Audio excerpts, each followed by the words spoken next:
La fin d'une belle histoire pour Liam Di Benedetto. Samedi 27 août, l'ancienne candidate de télé-réalité a fait une triste annonce. Elle s'est séparée de son mari Christophe Dicranian. C'est en story Instagram qu'elle a partagé la nouvelle à ses abonnés. Je vais être direct et je ne rentrerai pas dans les détails, mais Christophe et moi c'est terminé, merci de respecter notre choix. Je ne parlerai plus, ce sera la première et dernière, mais je me devais de vous le dire car j'avais décidé de partager ma vie amoureuse avec vous, donc je me dois de vous le dire, a-t-elle expliqué.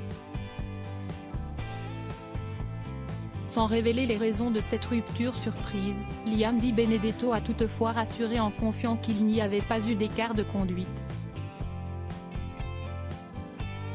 Sachez que ce n'est ni à cause d'une tromperie ou autre, c'est juste un choix, ça fait déjà quelques jours que la décision était prise.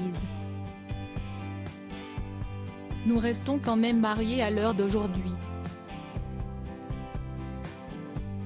Ne vous inquiétez pas, tout va bien comme je vous l'ai dit avant, c'est un choix, a-t-elle tenu à préciser. Une relation qui avait bien commencé. Liam Di Benedetto et Christophe Dicranian s'étaient dit oui en septembre 2020, au cours d'une belle cérémonie ensoleillée à Saint-Tropez. Officiellement Madame Dicranian, j'ai dit oui à l'homme de ma vie. Tellement heureuse et comblée d'être devenue ta femme, je te promets de t'aimer et de te chérir pour l'éternité, je t'aime mon mari, écrivait à l'époque la jolie brune, sur son petit nuage. Le conte de fées s'était poursuivi lorsque Liam est tombée enceinte de leur premier enfant ensemble.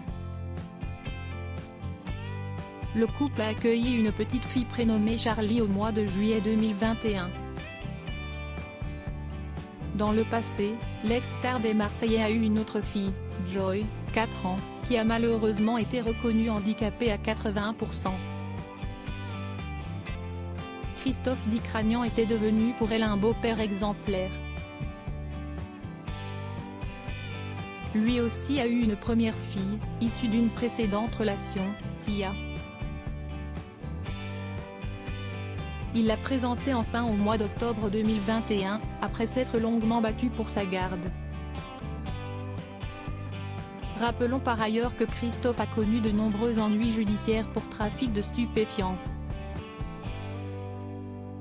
En 2016, près de 600 kg de cannabis et 8 kg de cocaïne, ainsi qu'une quinzaine de pistolets automatiques ou armes de guerre, mais aussi des véhicules volés, avaient été saisis chez lui.